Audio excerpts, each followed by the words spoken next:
નમસ્કાર મિત્રો, નેહલની નજરેમાં આપનું સ્વાગત. હું છું નેહલ.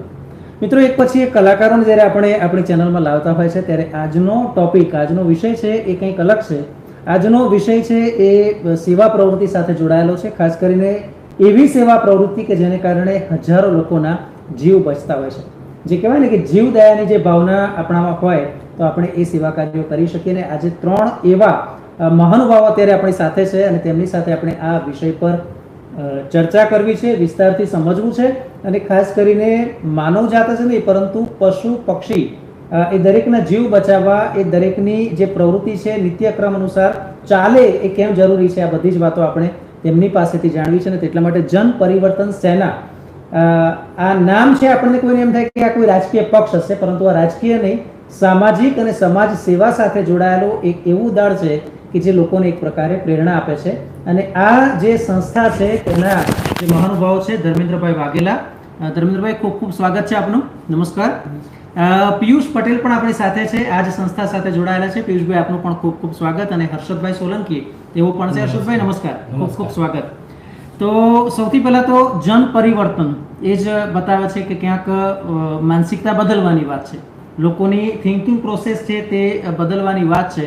તો આપની આ જે સંસ્થા છે એ શું છે, તેનો પ્રારંભ ક્યારે થયો હતો, કઈ કઈ બાબતોને ધ્યાનમાં રાખીને તમે પ્રવૃત્તિ કરો છો, એ થોડું ટૂંકમાં જણાવશો કે જેથી દર્શકોને આઈડિયા આવે કે આ જે સંસ્થા છે તે શું છે. સૌથી તો પહેલાં નેહલભાઈ, આપનો ખૂબ ખૂબ આભાર કે આપને અમને આ જગ્યા પર આ સ્થાન અમને આપ્યું, તે બદલ આપનો પણ ખૂબ ખૂબ આભાર. સાથે સાથે નેહલની નજરે યુટ્યુબ ચેનલના દર્શક મિત્રોનો પણ ખૂબ ખૂબ આભાર કે અમને આજે લાઈવ નિહાળી રહ્યા છો પોતાનો કિંમતી સમય આપીને. સૌથી પહેલાં તો નેહલભાઈ વાત કરવા માગીશ કે જન પરિવર્તન સેના એની સ્થાપના કરવામાં આવી 6/2/2020ના રોજ. લગભગ 1 વર્ષ પહેલાં આની સ્થાપના કરવામાં આવી. સાથે સાથે અમે દરેક સમાજના વ્યક્તિઓ, યુવાનો મળી અને સાથે સાથે દરેક સમાજને કઈ રીતે ઉપયોગ થઈ શકીએ, લોકોને કેવી રીતે મદદ મળી શકે, લોકોના ઉપયોગમાં શું શું વસ્તુ અમે કરી શકીએ, એ માધ્યમથી અમે એકજૂટ થયા દરેક સમાજના વ્યક્તિઓ. અને દરેક સમાજ માટે કેવી રીતે કાર્ય કરી શકાય એના માધ્યમથી એક શરૂઆત કરી. સાથે પહેલાં તો નામ આપવાનું આવ્યું કે નામ શું રાખીશું આપણે, તો જન પરિવર્તન સેના એ અમારા સંસ્થાનું નામ આપ્યું કે દરેક વ્યક્તિને અમે મદદ કરી શકીએ. જેવી કે શરૂઆતમાં તો અમે શિક્ષણલક્ષી કાર્ય શરૂ કરવામાં આવ્યું. શિક્ષણની અંદર અમદાવાદ શહેરની અંદર નારોલ વિસ્તારની અંદર જે સ્લમ વિસ્તાર હોય ત્યાંથી અલગ અલગ વિસ્તારમાંથી 41 બાળકોને અમે શિક્ષણલક્ષી કાર્ય આપવામાં આવ્યું. સાથે સાથે કોઈ ગરીબ એવા વ્યક્તિ હોય કે જેઓ આ બાળકોને અભ્યાસ આપી શકે, શિક્ષણ આપી શકે, તો એવા બાળકોને જો મહેનત કરતા હોય તો એમને મહેનતાણું રોજગારી કેવી રીતે ઊભી થઈ શકે, તો એમને રોજગારી આપવાનું એક માધ્યમ પણ શરૂ કર્યું કે જેથી કરીને એમને રોજગારી મળે, સાથે સાથે બાળકોને અભ્યાસલક્ષી માર્ગદર્શન મળે, સાથે સાથે એમને અભ્યાસક્રમની સાથે સ્કૂલ કીટ, નાસ્તો હોય વગેરે જે પણ અભ્યાસલક્ષી જરૂરિયાત જોઈએ તે પહોંચાડવાની એક કોશિશ કરી. સરસ સરસ. પિયુષભાઈ, એક બાબત મને એ જણાવશો કે શું નાનપણથી તમારામાં આ પ્રકારનો એક જીવ હતો કે સેવા ભાવના સાથે જોડાયેલું છે, કે એવો કોઈ કિસ્સો તમે જોયો કે સાંભળ્યો અને ત્યાર પછી થયું કે ના આ પ્રવૃત્તિ કરવા જેવી છે? નેહલભાઈ, આપનો નેહલની નજરે પ્રોગ્રામમાં આ મંચ ઉપર અમને અહીંયા બેસાડવા આપનો ખૂબ ખૂબ આભાર. તેમજ દર્શક મિત્રો આજે જે નિહાળી રહ્યા છે અમને, એમનો પણ ખૂબ ખૂબ આભાર. નેહલભાઈ, જે કંઈ અમે કાર્ય કરીએ છીએ એ અમારા ભૂતકાળના અનુભવો, મારો પોતાનો એક્સપિરિયન્સ કે માનવની પોતાની વેદના, એના દુઃખ, એનું શું હોય એ અમે પોતે હું જાણી શક્યો છું. માટે એ મારું દુઃખ લોકોના એ દુઃખ ના પહોંચે, લોકો સુધી એ દુઃખ ના પહોંચે અને એથી જ આ કાર્ય ચાલુ કરવાનો અમે નિર્ણય કર્યો. અને જેટલી વધુ સેવા સરળતાથી લોકો સુધી પહોંચી શકે, કેટલી જરૂરિયાત પરિવાર સુધી અમે પહોંચી શકીએ એ માટે આ કાર્ય ધ્યેયને એક અમારું એક ધ્યેય, એક સંકલ્પ કરી અમે આગળ વધી રહ્યા છીએ. ખૂબ સરસ. હર્ષદભાઈ, તાજેતરમાં જે તાઉતે વાવાઝોડું આવ્યું અને ત્યાર પછી આપણે જાણીએ છીએ કે ખાસ કરીને સૌરાષ્ટ્રમાં અમરેલી છે, કેન્દ્ર શાસિત પ્રદેશ દીવ અને તેની આસપાસનો વિસ્તાર છે, જુનાગઢ બાજુનો જે વિસ્તાર છે, ત્યાં ખૂબ જ મોટા પાયે નુકસાન થયું છે. આપણે જાણીએ છીએ કે જુદી જુદી સેવા પ્રવૃત્તિ કરતી જે NGO છે એ ત્યાં ખૂબ જ અત્યારે સહકાર આપી રહી છે. ક્યાંક નળિયા આપવાનું કામ હોય કે ક્યાંક ઘરને ફરીથી બાંધી આપવાનું હોય. ઘણા લોકોના પશુઓને પણ ખૂબ જ નુકસાન થયું છે. ઘાસચારાને લઈને પણ જે સમસ્યા ઊભી થઈ હતી, તમે પણ આમાં કંઈક યોગદાન આપ્યું છે, એની થોડી વાત કરશો.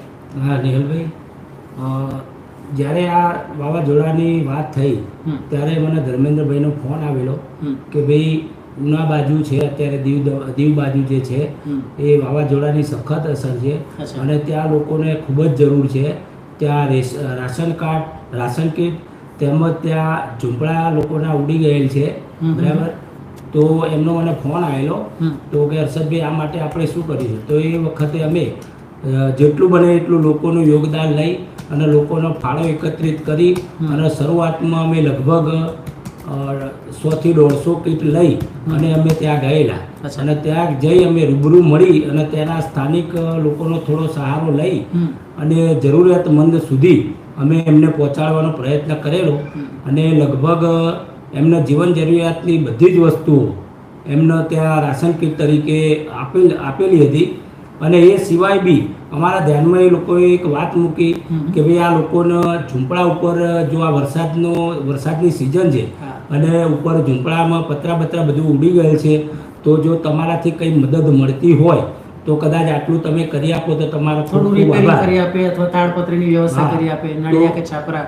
હા, તો પછી ધર્મેન્દ્રભાઈ એક મેસેજ બનાવેલો અને એમણે મૂકેલું કે ભાઈ આપણે કંઈક આવું આયોજન કરીએ કે ભાઈ તાડપત્રી જેવું કંઈક આયોજન કરીએ તો આ લોકોને ચોમાસામાં કોઈ મુશ્કેલી પડે નહીં, વરસાદની કોઈ એમને અસર ના નડે. એટલા માટે એમને મેસેજ થ્રુ અમારા એક દાતા મળ્યા અને એ દાતા થકી અમે આ લગભગ 170 કે 180 જેટલી અમે તાડપત્રીનું ત્યાં વિતરણ બી બીજી વખત જઈ અને ત્યાં રૂબરૂ જઈ સ્થાનિક લોકોનો સહારો લઈ, ત્યાંના લોકોનો સ્થાનિક જે જાણતા હોય એવા લોકોનો સહારો લઈ અને અમે ત્યાં લગભગ 170 થી 180 તાડપત્રીનું બી વિતરણ કર્યું અને જરૂરિયાતમંદ સુધી પહોંચાડવાનો અમે પ્રયત્ન કર્યો. વાહ, એટલે આટલા લોકોને આપણે કહીએ ને કે આમના માટે આ જીવન મરણનો સવાલ હતો, કારણ કે નાના બાળકોની પરિસ્થિતિ કેવી થાય આપણે જાણી શકીએ.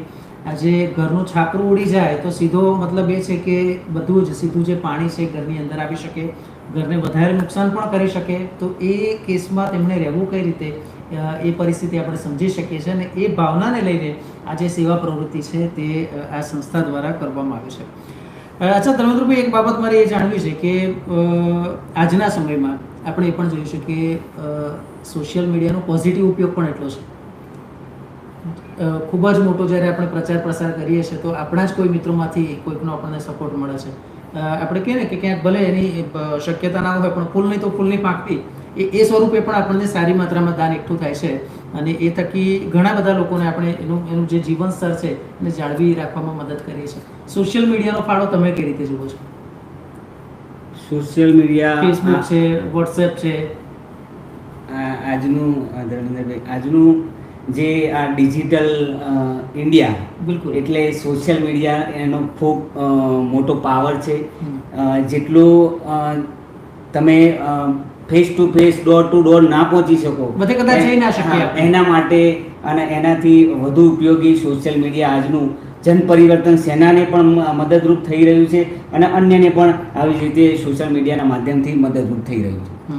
લગભગ ગુજરાતભરની અંદર મને દરેક વ્યક્તિઓ સોશિયલ મીડિયાના માધ્યમથી સારી રીતે જાણકાર છે. કેમ કે ઘણા મિત્રોના ફોન પણ આવે છે કે ધર્મેન્દ્રભાઈ તમે આટલું બધું આયોજન કેવી રીતે પાડી શકો છો, કે સોશિયલ મીડિયા સાથે સાથે આ બધા દરેક કાર્યક્રમો હેન્ડલ કરવા, ક્યાંથી માણસો લાવવા, ક્યાંથી સોશિયલ મીડિયામાં પોસ્ટો બનાવી, ક્યાં વાયરલ કરવી, આ તમામ પ્રકારનું નોલેજ ધરાવું છું સોશિયલ મીડિયાના માધ્યમથી. તમારી પાસે કોઈ ડિજિટલ ટીમ છે? ના, બસ દરેક વસ્તુ હું જાતે જ બનાવું છું અને જાતે જ વાયરલ કરું છું કે કઈ પોસ્ટ કઈ જગ્યા પર શેર કરવાની, કોના માધ્યમથી કોના સુધી પહોંચાડવાની. એના થકી આજે ગુજરાતભરમાંથી નાની અનામી દાતાશ્રીઓ તેમજ ઉદ્યોગપતિ તેમજ મેડિકલના મિત્રો તેમજ ડૉક્ટર મિત્રો, આ તમામ પ્રકારના લોકો આજે સેવા સાથે અમારી સાથે પોતાના તન, મન અને ધનથી જોડાયેલા છે. એ એટલું જ નહીં કે ધનનો જ ઉપયોગ થાય છે, પોતાની સેવા કરવાની ભાવનાથી અમારી સાથે પણ આવશે અને દાતા પોતાનો કિંમતી સમય પણ આપે છે. અચ્છા, એનજીઓમાં જ્યારે વાત કરીએ ને ત્યારે જુદી જુદી સેવા પ્રવૃત્તિમાં છેલ્લા 1.5 વર્ષમાં આપણે જોયું છે કે જે કોરોના કાળ હોય, સૌથી કપરું તો એ હોય કે એક બાજુ પોલીસના રિસ્ટ્રિક્શન હોય, એક બાજુ મર્યાદા હોય કે જવાશે કે નહીં જવાય, અહીંયા રસ્તો ક્યાંક બંધ કરી દેવામાં આવ્યો હોય, બ્લોક કરી દેવામાં આવ્યો હોય, 1 કિલોમીટરે નાકાબંધી જેવું હોય. તો એ કિસ્સામાં તમે કોઈ સેવા કરી છે, જેમ કે હોસ્પિટલમાં અથવા તો કોઈ અનાજ પહોંચાડવાની વાત હોય કે એમને ભોજન આપ્યું હોય, આવી કોઈ તમારી સંસ્થાએ? હા, એક દિવસ અમે સિવિલ હોસ્પિટલની અંદર 1000 વ્યક્તિનું જમવાનું લઈને ગયેલા. જ્યારે શરૂઆતમાં 108ની લાઈનો લાગેલી હતી, જે સિવિલ હોસ્પિટલ 1200 બેડથી લઈ તે 12 સુધી લાઈનો લાગેલી હતી. એવી પરિસ્થિતિની અંદર અમારી ગાડી 1000 વ્યક્તિનું જમવાનું લઈને ગયેલી, તો ત્યાં અમને રોકવામાં આવેલા.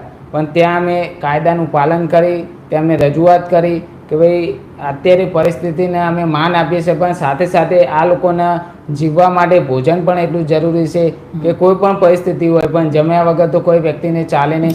તેમજ સાથે સાથે અંદર દર્દીના સગા પણ બહાર બેઠેલા હતા, તેમને પણ અત્યારે લોકડાઉનના સમયમાં જમવાની વ્યવસ્થા ના હોઈ શકવાના કારણે 1000 વ્યક્તિનું જમવાનું અમે પોલીસવાળાને મિત્રો સાથે ચર્ચા કરી અને ત્યાં દરેક જગ્યાએ પહોંચાડવામાં આવ્યું હતું. અચ્છા, સામે એ પણ હોવું જોઈએ ને કે તમે તો 1000 માટેનું રસોડું તૈયાર કર્યું, પણ એ 1000 લોકો ક્યાં હશે, કઈ હોસ્પિટલના કયા વોર્ડમાં, એ બધું આયોજન કઈ રીતે કરો? સૌથી પહેલાં તો અમે આ વસ્તુ એટલા માટે પૂછું છું કે તમે બનાવ્યું, પણ ધારો કે ત્યાં 200 જણા હોય તો 800નું નકામું જાય, એ પણ આપણને ના પોસાય. જેણે દાતાઓએ દાન આપ્યું છે તો એ બધું પણ તમે આયોજન કર્યું હશે. સૌથી પહેલાં તો હું સોશિયલ મીડિયા થકી ધ્યાન રાખું છું કે કઈ હોસ્પિટલમાં કોણ સેવા આપી રહ્યું છે. તો એ સેવાના માધ્યમથી એમનો કોન્ટેક્ટ નંબર શોધું છું. કોન્ટેક્ટ નંબર દ્વારા એમની સાથે ચર્ચા કરું છું કે આપની જે સેવાકીય પ્રવૃત્તિ ચાલી રહી છે તો અમારે ત્યાં સેવા આપવા માટે હાજરી આપવી છે, તો અમારે ટિફિનની વ્યવસ્થા કરવી છે, તો તમારે ત્યાં કેટલા માણસોનું રસોડું જોઈએ છે, કેટલા વ્યક્તિઓ છે, એ પ્રમાણે અમારી અલગ અલગ કલેક્ટ કરો. અલગ અલગ ટીમ અલગ અલગ હોસ્પિટલોમાં પહોંચાડવાની વ્યવસ્થા કરે છે. અચ્છા, એક બાબત મારે એ જાણવી છે કે તમે તો સેવા કરો છો, પણ ક્યારેક તમારા ઘરમાંથી એટલે તમને એવા મેણાટોણા મળે કે આ બધું છોડ ને કામ ધંધે આ તે એક જ ધંધામાં એક જ લાઈનમાં ફોકસ કરે, એવું થાય ક્યારેક? કારણ કે એ લોકો ક્યારેક કંટાળ્યા હોય, ક્યારેક બોલે, એવું થાય? હા, એવું તો ઘણી વખત. મારી વાત કરું, હું આ રીતે રોજ 1 કલાક કરું ને તો કે તારે કશું ધંધો નથી એટલે રોજ એ રીતે, ક્યારેક તમને એવો ડાયલોગ સંભળાવે? નેહલભાઈ, ઘણીવાર એકદમ મુક્ત મને ચર્ચા કરજો, કારણ કે આ ફ્રીલાન્સ પ્રોગ્રામ છે આપણો, એવું કોઈ ટેન્શન વાળું નથી. અમારી સાથે મોટા બિઝનેસમેનો, નોકરિયાતો અને ઘણા એવા માણસો, મારા મિત્રો અમારી જોડે સંકળાયેલા છે. ઘણીવાર અમારે આવી ચર્ચા થાય છે કે પિયુષભાઈ, તમને આટલો બધો સમય કેવી રીતે મળી જાય? તમે સવારે 10 વાગે નોકરી જાઓ, રાત્રે 7 વાગે આવો અને એક રજાના દિવસે તમને આટલો સમય મળતો હોય તો તમે આ કેવી રીતે આટલો સરસ સમય ફાળવી શકો છો આવા કામમાં? ત્યારે ખૂબ મજાનું આનંદ આવે. મેં કીધું હું મારા પરિવાર માટે પણ આટલો સમય નથી ફાળવી શકતો, પણ અમારો ધ્યેય એક જ છે કે જીવનમાં કોઈનું સારું થાય અને અમારું સારું કામ જોઈ કોઈ એક પણ પ્રેરિત થાય અને આગળ એ કાર્ય સારું કરે. બસ અમારો આ જ મંત્ર. ઘરના મેણા ટેણા એક બાજુ મૂકી પણ સારું કામ કરવું, કોઈનું ભલું કરવું, એ જ અમારો ઉદ્દેશ છે. વાહ સાહેબ, તમારા કિસ્સામાં કેવું છે?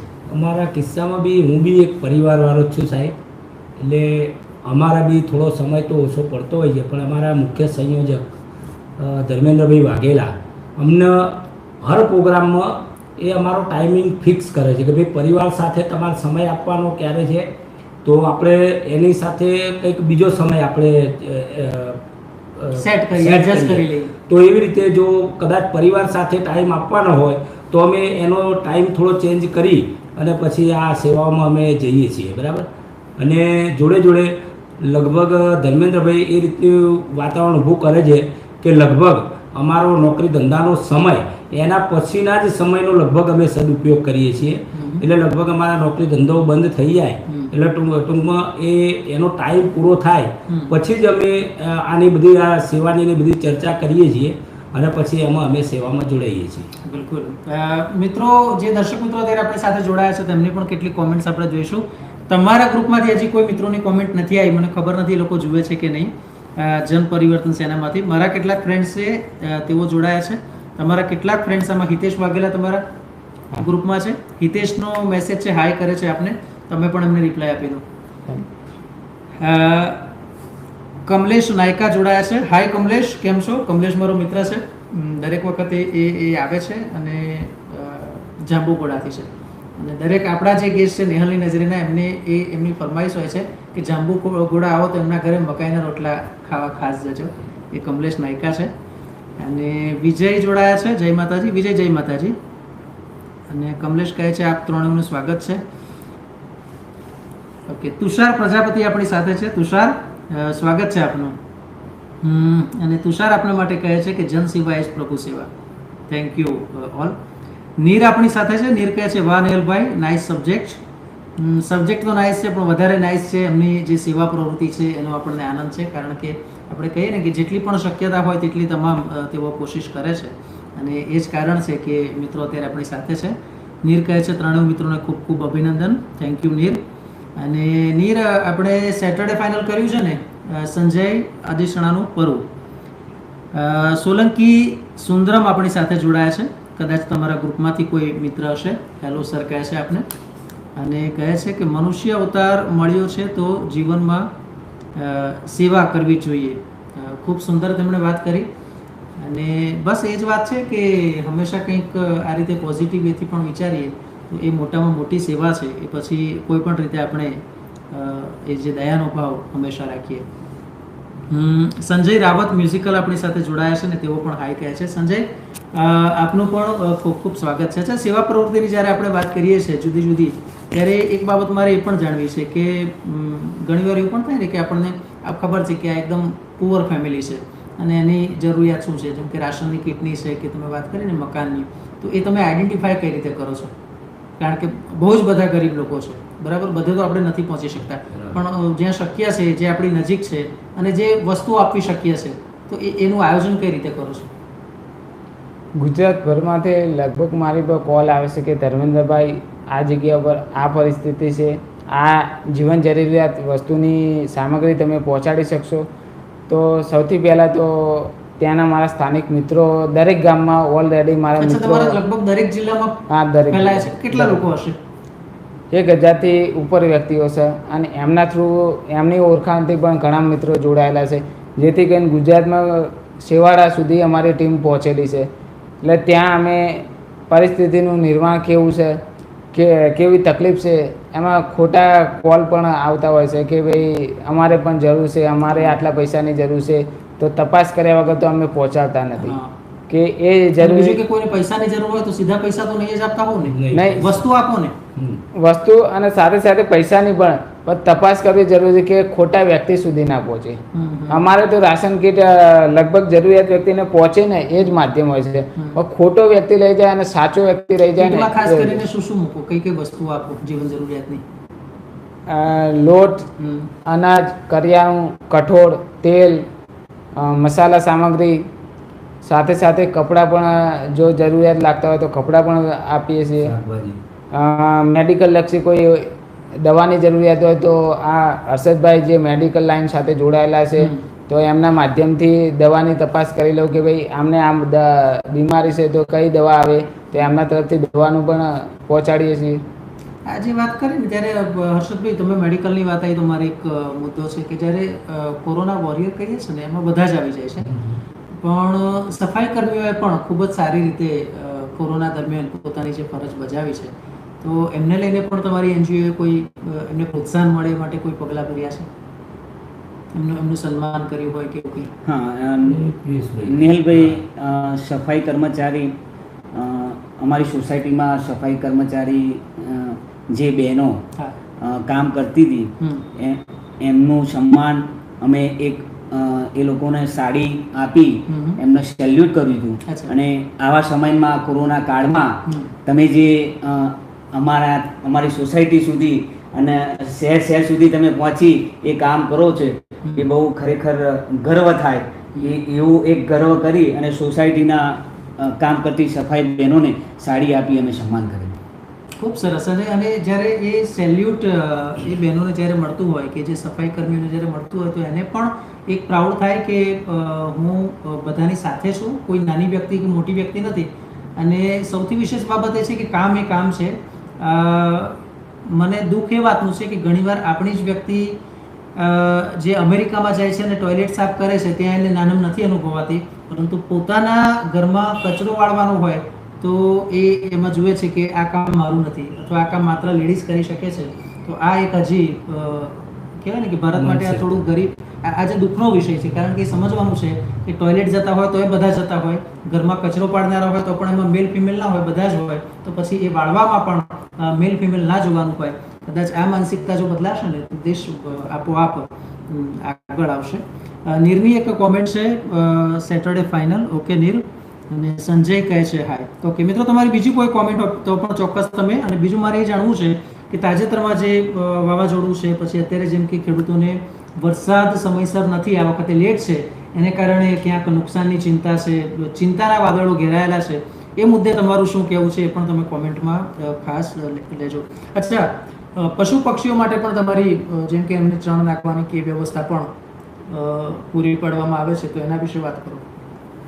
હમણાં થોડોક સમય પહેલાં જ અમે અબોલ પશુ પક્ષીઓ માટે ઉનાળાના સમયમાં જે કાળઝાળ ગરમીની અંદર ઘણા પક્ષીઓ આપણે જોઈએ છે કે પાણી વગર મરી જતા હોય, તો એવા પક્ષીઓને એવા પક્ષીઓનું એમની વેદના ધ્યાને લઈ અમે એક સરસ મજાના એમના કુંડા બનાવી અને કુંડાનું અમે વિતરણ કરેલું.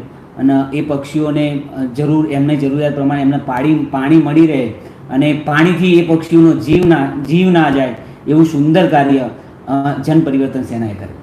એટલે મિત્રો કહેવાય ને કે એક માનસિક પરિવર્તનની વાત છે, કારણ કે જ્યારે પરિવર્તનની વાત આવે છે ને તો સમાજમાં બદલાવ લાવવાનો છે, માનસિક બદલાવ લાવવાનો છે. પર્યાવરણીય ફેરફાર જે આપણે જોઈએ છે બીકોઝ ઓફ ક્લાઇમેટ ચેન્જ, આપણે જોઈએ છે કે એની જે આડઅસર છે જોવા મળે છે. ઘણીવાર એવું થાય છે કે શિયાળામાં વધારે ઠંડી પડી જાય છે કે ઉનાળામાં વધારે. ઘણીવાર ચૂરું જે વિસ્તાર છે રાજસ્થાનનો, ત્યાં 50 ડિગ્રીએ પણ તાપમાન પહોંચી જાય છે. તો આ જસ્ટ ક્લાઇમેટ ચેન્જ છે, અને એ ચેન્જને જો તમારે બેલેન્સ કરવું હોય તો એકમાત્ર છે કે પશુ પક્ષી, પર્યાવરણ, વૃક્ષોનું વનીકરણ, આ બધાની જો જાળવણી કરવામાં આવે તો આપણે બચીશું. આપણે એમ માની બેઠા છે કે આપણે જે ધારીએ છીએ એવું થાય છે, એવું નથી.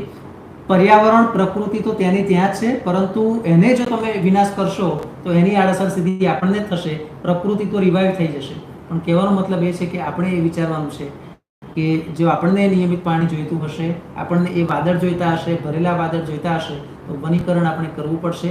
બિનજરૂરી જે આપણે ઝાડનો નાશ કરીએ છીએ એ બધું જ આપણે અટકાવવું પડશે, કારણ કે એ વૃક્ષો છે, એ વન છે, એ જંગલ છે, એ પશુ પક્ષીઓના રહેઠાણ છે.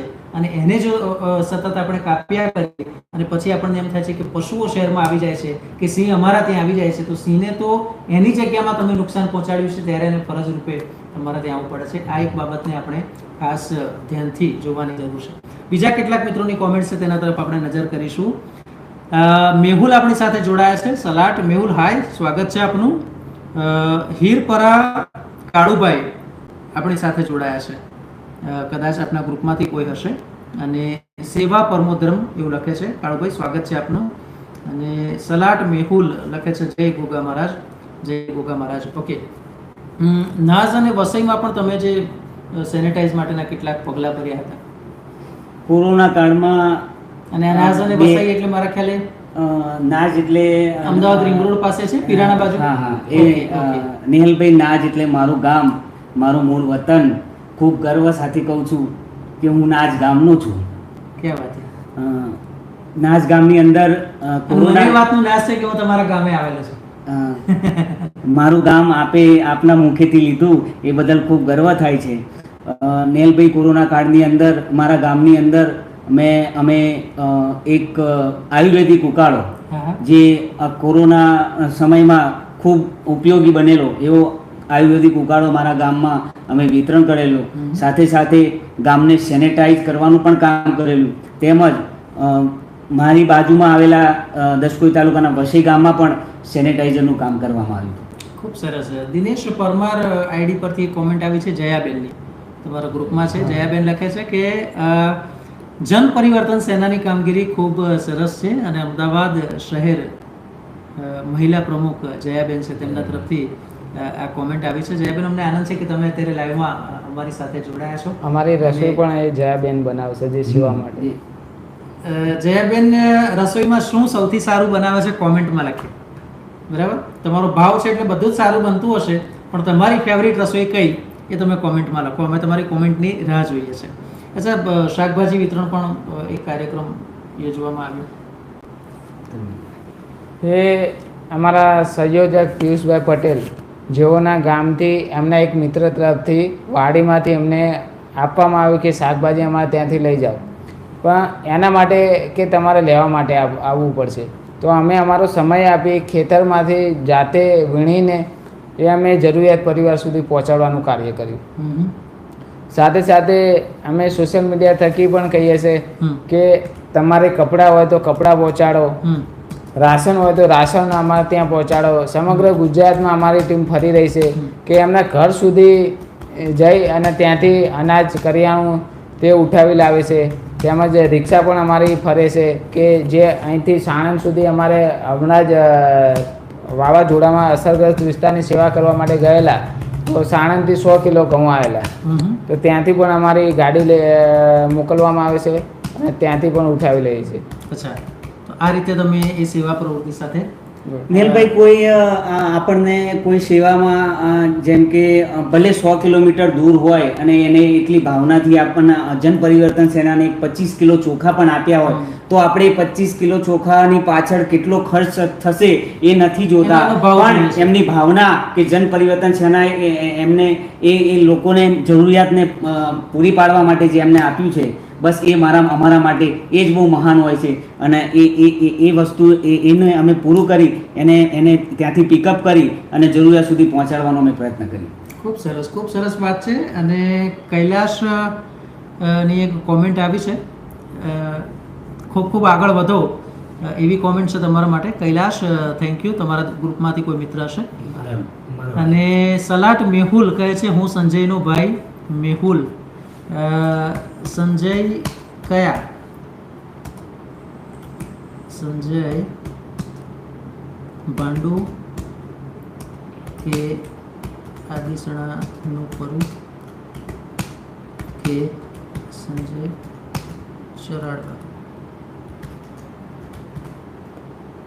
ઓકે, કૈલાસ મારા વાઈફ જ છે. કોણ? કૈલાસ. અચ્છા, એટલે તો એમાં શરમાવો છો કેમ? આટલા અડધી મિનિટ પછી કેમ બોલ્યા?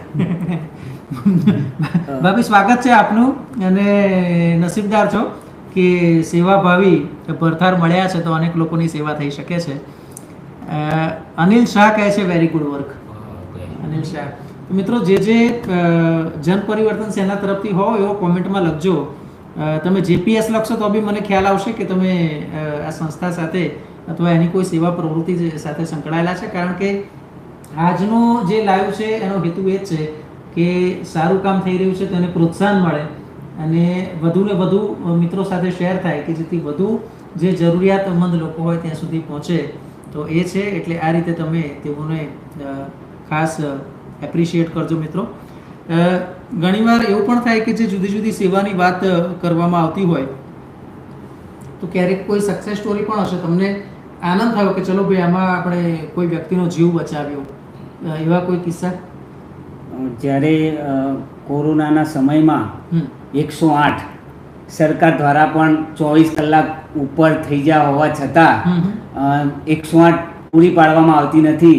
એવા સમયે જન પરિવર્તન સેના દ્વારા એક ઓટો એમ્બ્યુલન્સ બનાવી 3 દિવસ, ઓટો એમ્બ્યુલન્સ એટલે રિક્ષા એમ્બ્યુલન્સ બનાવી અને 3 દિવસ નારોલ સાવાડી વિસ્તારની અંદર અમે મૂકેલી. અને એક સ્ટોરી એવી બની હતી એમાં કે એક ગર્ભવતી માતાને, એક ગર્ભવતી બહેનને અમે અમારી ઓટો એમ્બ્યુલન્સમાં અમે એમને દવાખાના સુધી પહોંચાડી અને એમને મદદરૂપ બની હતી જન પરિવર્તન સેના. ક્યાં વાત! એટલે કહેવાય ને કે જો આ એક આપણને એમ થાય કે એમાં શું થઈ ગયું ઓટો રિક્ષામાં. કહેવાનો મતલબ એ છે કે કોરોનાનો આ પીરિયડ હોય, પેશન્ટ કણસતું હોય, પેટમાં ગર્ભ હોય, સરકારે બધી પાબંદી હોય અવરજવર ઉપર અને કેસમાં રિક્ષાવાળા તૈયાર થાય, એ પણ મોટી વાત છે. કોરોનાનો પીરિયડ છે અને તૈયાર થાય, બીજી મોટી વાત છે. અને આ રીતે જીવ બચાવ્યો એનો જે આપણે કહીએ ને કે શ્રેય, કારણ કે જન પરિવર્તન સેનાએ જો આ પહેલ ના કરી હોત તો કદાચ એ માતા ના બચી શકે. ધર્મેન્દ્રભાઈ કઈ કહેવા માંગે છે? સૌથી પહેલાં તો આ કાર્યની ઝુંબેશ ઉઠાવી તેમાં પરિવારનો સાથ સહકાર સૌથી સૌથી જરૂરી. પહેલા તો મારા માતા પિતાને જણાવ્યું કે હું એક આ સેવા કાર્ય કરવા જઈ રહ્યો છું, તો આપ મને સાથ સહકાર આપશો. તો તેમને પણ મને પરમિશન આપી. સાથે સાથે એટલું જ નહીં, પણ જે ગામડાની અંદર જે સ્કૂલનું શિક્ષણનું કાર્ય શરૂ કરવામાં આવ્યું તો તેની જવાબદારી પણ મારા માતૃશ્રીએ ઉઠાવી લીધી. અને અહીંથી હું જે રીતે માર્ગદર્શન આપું એ રીતે મારા મમ્મી ત્યાં બાળકોને અભ્યાસક્રમ માટે એક બેનને રાખ્યા, એક રૂમ ભાડા પેટે રાખ્યો અને ત્યાં 27થી વધુ બાળકોને અભ્યાસક્રમ આપવાનું શરૂ કર્યું. સાથે સાથે મારો નાનો ભાઈ એ પણ મારા કાર્ય સાથે જોડાય છે, મારા પિતાજી પણ આ કાર્ય સાથે જોડાય છે. ખૂબ સરસ. એટલે કહેવાય ને કે જો ફેમિલીનો સપોર્ટ હોય તો જ આ શક્ય થાય, કારણ કે આપણે તો કરવું હોય પરંતુ જો ત્યાંથી વારંવાર ટોક થતી હોય તો આપણને પણ એમ થાય કે કદાચ ખોટું આપણે પસંદ કરી દીધું, કારણ કે એમનો સપોર્ટ નથી મળતો. પણ એમનો સપોર્ટ મળે છે, એને કારણે આજે પરિવર્તન સેના છે તે આગળ આવી રહી છે. હમણાં જ આપણે પૂછ્યું હતું જયાબેનને કે તમારી સૌથી ફેવરિટ આઈટમ કઈ? જયાબેનની કોમેન્ટ આવી ગઈ છે અને એ જે આઈટમ છે ને મારી પણ ફેવરિટ છે, ખીચડી અને કઢી. ખીચડી અને કઢી મારા પણ ફેવરિટ છે જયાબેન, અને શક્ય હશે તો એક વાર એ પ્રયાસ કરીશ કે તમારા હાથની ખીચડી કઢી ખાવા માટે ચોક્કસથી ક્યાંક એરેન્જ કરીશું. બીજી કોમેન્ટ છે ઓકે, અનિલ શાહની કોમેન્ટ છે. અનિલ શાહ, પ્રવક્તા જન પરિવર્તન સેના. અનિલભાઈ ખૂબ ખૂબ સ્વાગત છે આપનું. અને ધ્રુવ આપણી સાથે જોડાયા છે, કહે છે કે આ ગ્રુપ બહુ મોટું થાય એવી મારી અપેક્ષા. ધ્રુવ, અચ્છા ધ્રુવ, થેન્ક યુ સો મચ. અને બસ આ રીતે એમને સપોર્ટ કરતા રહેશો તો એમને કહીએ ને કે આપણે શેર લોહી ચડે કે અમે જે કરીએ છીએ એ સારી પ્રવૃત્તિ કરી રહ્યા છે. રમેશ વાઘેલાની કોમેન્ટ આવી છે અને હાઈ કરે છે. રમેશભાઈ સ્વાગત છે આપનું પણ. અને પરમાર દિનેશ એટલે જયાબેન, ગુજરાતી ભોજન, કઢી, ખીચડી અને જન પરિવર્તન સેના. બિલકુલ. તો બસ કઢી અને ખીચડી આપણી પણ ફેવરિટ છે. ક્યાં રહે છે જયાબેન? એ સાવાડી વિસ્તારમાં જ રહે છે અને મારી બાજુમાં જ છે. રસોડું બનાવવાનું આવે તો કેટલા લોકોનું રસોઈ કરી શકે? એ 1000 વ્યક્તિ સુધીનું બને. અત્યાર સુધીનું અમારું જે જન પરિવર્તન સેવાનું રસોડું ઉંમર કેટલી હશે? 35 વર્ષ. તો 1000 માણસો પણ એટલે એકલા તો એમની ના, જોડે ના, support અમે જોડાયેલા હોઈએ ને, તમે બધા એમની મદદમાં હા, આવો. જોડાયેલા. પણ રસોઈ બનાવવાનું કાર્ય એ જ કરે છે. અમે એમને મદદરૂપ થઈએ. સાથે સાથે જે અમારા વિસ્તારની આજુબાજુમાં મિત્રો છે તે પણ એક મારા ટેલિફોનિક વાતચીત કરવાથી હાજરી આપે છે. તે એમના પોતાના દરેક કાર્ય છોડી, તેમનું કોઈ પણ એટલું જરૂરી કાર્ય પણ છોડી અને અમારી સાથે સેવામાં હાજરી આપે છે. અને સાથે સાથે કહે છે કે જ્યારે અડધી રાતે પણ ધર્મેન્દ્ર જરૂર પડે તો ખાલી એક કોલ કરજે, અમે આવીને ઊભા રહીશું. અને એ પણ મહેનતાણું લીધા વગર રસોઈ બનાવવા માટે આવે છે. તો જ્યારે આટલી સરસ અને મજબૂત ટીમ હોય તો ખરેખર એ આપણને ગર્વ થાય અને આપણને એમ થાય કે જો આટલી સરસ પ્રવૃત્તિ ચાલતી હોય તો દરેક છે એ પ્રસન્નતાની લાગણી અનુભવે. ખાસ કરીને જે લાભાર્થીઓ એસે ક્યારેક એવું પણ થાય ને લાભાર્થી આપણે જોઈએ છે કે તમે મને રાશન કીટ કે કોઈ વસ્તુ આપી હોય ને ક્યાંક એની આંખમાંથી દળદળ આંસુ વહી પડે કે આવું તો અમે કલ્પના પણ નહોતી કરી અથવા તો આવું અમે ધાર્યું પણ નહોતું, ખરા ટાઈમે તમે મદદ કરી. આવા કોઈ કિસ્સા? કોરોના કાળની અંદર લગભગ ધર્મેન્દ્રભાઈ વાઘેલાના નેતૃત્વમાં લગભગ 600 પરિવારને કીટ આપવામાં આવી. એમાંથી 2-3 વ્યક્તિઓ તો મારા ઉપર કોલ કરેલો કે હર્ષદભાઈ જરા અત્યારે કોરોના કાળમાં નોકરી ધંધા બિલકુલ બંધ છે અને ઘરમે બિલકુલ ખરેખર પરિવારને ખાવા માટે બી નથી. તો એવા સમયમાં ધર્મેન્દ્રભાઈને મેં કોલ કરેલો કે ભાઈ 3 પરિવાર મારી નજરમાં એવા છે કે જે ખરેખર એમને ખૂબ જ જરૂરી છે. તો એ દિવસે એ 3 પરિવારને અમે રૂબરૂ ત્યાં આ રાશન કીટ પહોંચાડી છે. અને એવા સમયમાં અમે પોતે પણ એમાંથી જે ફૂલની પાંખડી એ ધર્મેન્દ્રભાઈને બી મદદરૂપે આપેલ છે, બરાબર. અને એવા કિસ્સામાં ધર્મેન્દ્રભાઈ લગભગ 600 રાશન કીટ એ વખતમાં જુદા જુદા એરિયામાં જ્યાં જરૂરિયાતમંદ સુધી પહોંચાડવાનો એમનો પ્રયત્ન કરેલો છે. બરાબર છે. અને આ રીતે એક સેવાની ઝુંબેશ સેવાની ઝુંબેશ ચાલુ રાખી છે કોરોના કાળમાં. અચ્છા, આગળ ભવિષ્યમાં, કારણ કે હવે આપણે ધારો કે એવું માનીએ કે આ બીજી લહેર પછી હવે વાંધો કદાચ ના આવે, બધું જો નોર્મલ થઈ જાય શાળા કોલેજો ટ્યુશન ક્લાસીસ બધું ખુલવાનું થઈ જાય, ધીરે ધીરે છૂટછાટ તો આપવામાં આવી છે, ત્રીજા વેવની દહેશત છે પણ ધારો કે નથી આવી અને બધું સારું થઈ જાય તો હવે પછીના તમારા જે પ્લાન છે કરવાના, તમે જે વિચાર્યું હોય એ કયા છે આયોજન? સૌથી પહેલાં તો અમારું આયોજન શિક્ષણ રહેશે કે શરૂઆત તો અમદાવાદ શહેરના નારોલ વિસ્તારમાંથી શરૂ કરી, ત્યારબાદ અમદાવાદના ગ્રામ્ય વિસ્તારમાં, એવી જ રીતે અમારી દરેક ટીમના સભ્ય જે દરેક ગુજરાતના 33 જિલ્લાની અંદર સ્લમ વિસ્તારની અંદર બાળકોને અભ્યાસ મળી રહે, જે શિક્ષણ મળી રહે એ હેતુથી અમારું કાર્ય શરૂઆતનું રહેશે. ત્યારબાદ અલગ અલગ પ્રવૃત્તિઓ શરૂ કરવામાં આવશે કે જેવી કે મહિલાઓને રોજગારી માટે તેમને બ્યુટી પાર્લરનું ટ્રેનિંગ, સાથે સાથે સિવલ ક્લાસની ટ્રેનિંગ, આવા આયોજનો એક બનાવી રહ્યું છે કે આગામી સમયમાં કોરોનાની લહેર ઓછી થાય ત્યારબાદ આ શરૂ કરવામાં આવશે. કોઈ એવી બાબત તમને લાગે છે છેલ્લે હું એમ કહું કે મેસેજ સ્વરૂપે તમારે આપવું હોય દર્શકોને, કંઈ કહેવું હોય, તમારો કોઈ મેસેજ તમારી સંસ્થા માટે? એક તો નેહલની નજરે કાર્યક્રમના તમામ દર્શક મિત્રોને પહેલાં તો આ વિડીયોને વધુમાં વધુ શેર કરો, જેથી કરીને આ સેવાનો લાભ દરેક વ્યક્તિ સુધી અમે પહોંચાડી શકીએ. અને આ તમામ દર્શક મિત્રોને વિનંતી કે આપ પણ અમારા આ સેવા કાર્ય સાથે જોડાઓ.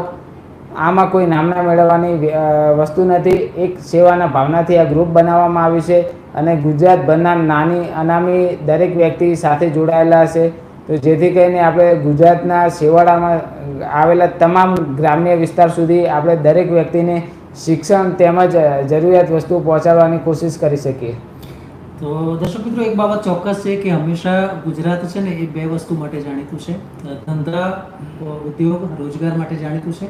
દેશમાં હંમેશા ટોપ 5માં ગુજરાત રહેતું હોય છે અને એવું નથી કે ગુજરાતની સ્થાપના વખતે, પહેલેથી સદીઓથી ગુજરાતનો ઇતિહાસ રહેલો છે, ગુજરાત હંમેશા ટોપ ઉપર હોય છે. અને બીજી બાબત કહીએ તો તે સેવાભાવ. જ્યારે પણ કોઈ આપત્તિ આવે, વડાપ્રધાન નરેન્દ્ર મોદી તો હંમેશા એમ કે આપત્તિ છે ને તેને અવસરમાં પલટી કાઢવી, પણ એ પણ હું સૂત્ર માનું છું કે પહેલેથી એ ચાલતું આવ્યું છે. કારણ કે જે દાતાઓ છે, હમણાં જ આપણે જોયું કે અત્યાર સુધી જે આપણે માનતા હતા કે બિલ ગેટ્સે એમણે સૌથી વધુ દાન કર્યું, પણ જે હિસ્ટ્રી કાઢવામાં આવી અને એ વખતથી જે કરન્સી પ્રમાણે ગણવામાં આવ્યું તો જે તાતા ગ્રુપ છે, જમશેદજી તાતા, એમણે વર્લ્ડમાં સૌથી વધારે દાન કર્યું છે. અને આજે એટલા માટે જ આપણને ટાટા છે એ કહેવાય છે, ટાટા એટલે ટ્રસ્ટ, અને એ ટ્રસ્ટ જાળવી રાખ્યો છે. એ પણ એક ગુજરાતી છે, એ પણ એક આપણા છે, આપણા પારસી છે. કહેવાય કે આપણા ગળથૂથીમાં છે, આપણા સંસ્કારો છે અને એને જ કારણે ગુજરાત છે તે આગળ છે.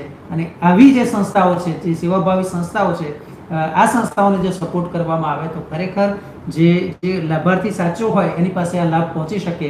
અને આ પ્રકારે જો થાય તો કહેવાય ને કે જે ઇમ્બેલેન્સ થઈ ગયું હોય, ડગુમગું થઈ ગયું હોય, અને બેલેન્સ કરવાની જે શૈલી છે એ ગુજરાતે અપનાવી છે. અને એટલા માટે જ જે આપણું મોડલ છે, ગુજરાત મોડલ છે, એ દેશભરમાં જાણીતું છે.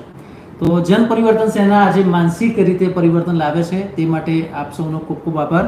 ધર્મેન્દ્રભાઈ, પિયુષભાઈ, હર્ષદભાઈ, આપની આ જે વિચારધારા છે એ અનેક લોકો સુધી પહોંચે અને અનેક લોકો આ સેવા પ્રવૃત્તિમાં જોડાય તેવી આપ સૌને શુભકામના. નમસ્કાર.